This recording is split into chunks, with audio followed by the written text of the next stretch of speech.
प्रधानमंत्री नरेंद्र मोदी का आज से 3 दिवसीय गुजरात का दौरा। आज शाम प्रधानमंत्री गांधीनगर में स्कूलों के कमांड एंड कंट्रोल सेंटर का करेंगे दौरा।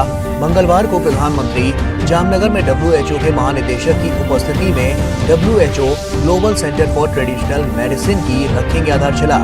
गांधीनगर में वैश्विक आयुष निवेश और नवाचार शिखर सम्मेलन का भी करेंगे उद्घाटन।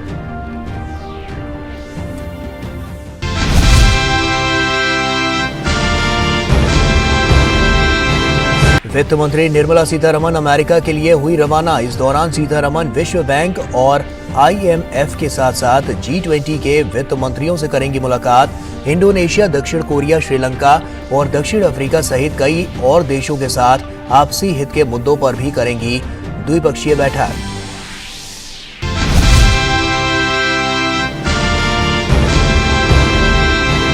लखीमपुर हिंसा मामले में मुख्य आरोपी आशीष मिश्रा को हाईकोर्ट से मिली जमानत सुप्रीम कोर्ट ने की रद्द।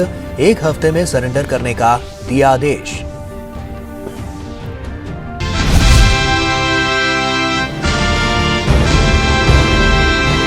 यूक्रेन में रूसी गोलीबारी और हवाई हमलों ने कई ठिकानों को बनाया निशाना। रविवार को मारियोपोल में यूक्रेनी रक्षकों ने की आत्मसमर्पण के लिए रूसी समय सीमा की अनदेखी। यूक्रेन ने G7 और IMF से 50 बिलियन अमेरिकी डॉलर मांगे।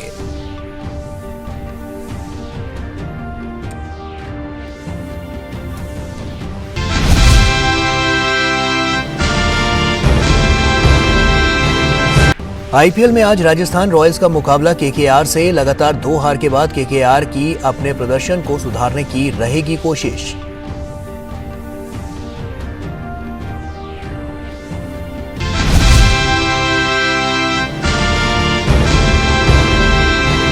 लखीमपुर खीरी हिंसा मामले में केंद्रीय मंत्री अजय मिश्रा के बेटे आशीष मिश्रा की जमानत रद्द करने की मांग वाली याचिका पर सुप्रीम कोर्ट ने सोमवार को अपना फैसला सुना दिया है। सुप्रीम कोर्ट के इस फैसले से आशीष मिश्रा को बड़ा झटका लगा है। सुप्रीम कोर्ट ने आशीष मिश्रा की जमानत खारिज कर दी है। उनको 1 हफ्ते के अंदर सरेंडर करना होगा। बता दें कि आशीष मिश्रा गृह राज्य मंत्री अजय मिश्रा टेनी के बेटे हैं। लखीमपुर में जो किसानों पर गाड़ी चढ़ी थी, उस मामले में आशीष मिश्रा का नाम सामने आया था। बता दें कि आशीष मिश्रा को इलाहाबाद हाई कोर्ट ने जमानत दी थी, जिसको अब सुप्रीम कोर्ट ने खारिज कर दिया है। सुप्रीम कोर्ट ने हाई कोर्ट के फैसले को पलटते हुए कई अहम बातें कही हैं। सुप्रीम कोर्ट ने कहा कि इलाहाबाद हाई कोर्ट ने पीड़ित पक्ष का ध्यान नहीं रखा, पीड़ित पक्ष की सुनी नहीं गई। सुप्रीम कोर्ट ने इलाहाबाद उच्च न्यायालय के फैसले पर सवाल उठाते हुए कहा कि पोस्टमार्टम रिपोर्ट और घावों की प्रकृति जैसे अनावश्यक विवरण में नहीं जाना चाहिए था जब परीक्षण शुरू होना बाकी था। सुप्रीम कोर्ट ने कहा कि आशीष मिश्रा की जमानत अर्जी पर हाईकोर्ट नए सिरे से विचार करे। पीड़ित पक्षकारों के वकील दुष्यंत दवे ने अपील की कि हाईकोर्ट के चीफ जस्टिस से सुप्रीम कोर्ट कहे कि इस बार किसी अन्य पीठ के सामने ये मैटर जाए। CJI ने कहा कि ऐसा आदेश पारित करना उचित नहीं होगा। हमें यकीन है कि वही जज दोबारा इस मामले को सुनना भी नहीं चाहेंगे। इसके अलावा जस्टिस सूर्यकांत ने सुनवाई के दौरान कहा, हमने 3 प्रश्न तैयार किए हैं।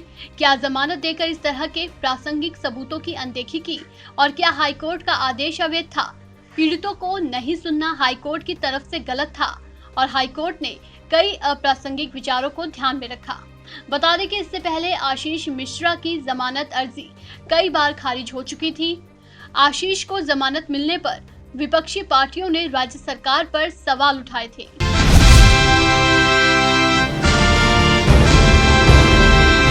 करके बीच में पुलिस थी और इन लोगों को कंट्रोल करने की कोशिश की और उसी सिलसिले में इंजरीज भी हुई। पूरे इंसिडेंट में 9 लोगों को इंजरीज हुई हैं, इसमें 8 पुलिस कर्मी है, पुलिस अधिकारी है, 1 सिविलियन है। ये दर्शाता है कि पुलिस ने उस समय बीच में रह के दोनों जो पक्ष थे उनको अलग अलग किया और दूर किया, जिसकी वजह से पब्लिक को इंजरी होने में पब्लिक को इंजरी नहीं हुई। इस सिलसिले में अभी तक हम लोगों ने ऑफेंस रजिस्टर करके 23 एक्यूज को अरेस्ट किया है। इन 23 में से 8 एक्यूज ऐसे हैं जिनके प्रीवियस इन्वॉल्वमेंट है। सीसीटीवी फुटेज और दूसरा जो डिजिटल एविडेंस अवेलेबल है उसके एनालिसिस चल रही है। उसके आधार पर अभी कुछ और लोगों को आइडेंटिफाई किया गया है जिनकी धरपकड़ की जाएगी और कस्टोडियल इंटरोगेशन किया जाएगा। 3 फायर आर्म सीज किए हैं और 5 सोर्ड्स सीज की गई हैं।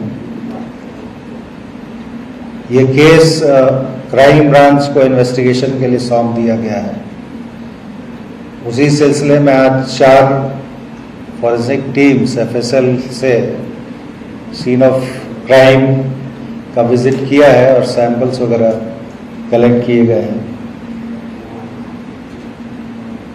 Social media, video footages, digital evidences, इन सब को कलेक्ट करके एनालिसिस करके इस केस की हर एंगल से तफ्तीश की जाएगी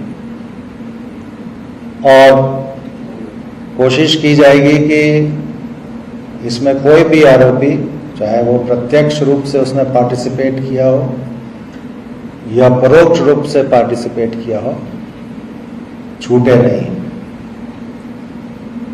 इसके अलावा हमारी जो इंटेलिजेंस फ्यूजन और स्ट्रैटेजिक ऑपरेशंस यूनिट है स्पेशल सेल में, उसको ये जवाबदारी दी गई है जितने भी डिजिटल एविडेंसेस हैं उनका डिटेल्ड एनालिसिस करके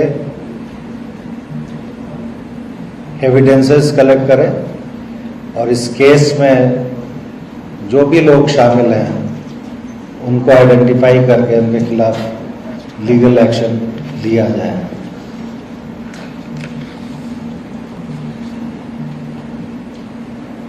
इसमें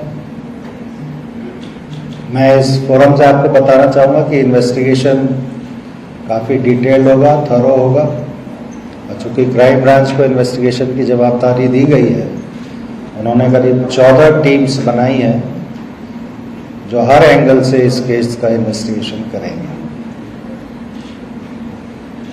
टीम्स कल से ही कार्यरत हैं और जैसे जैसे रिजल्ट्स आएंगे हम प्रेस को ब्रीफ करेंगे। मैं एक चीज़ और कहना चाहूँगा, सोशल मीडिया के माध्यम से कुछ लोग प्रयास कर रहे हैं कि वातावरण सुधरे नहीं।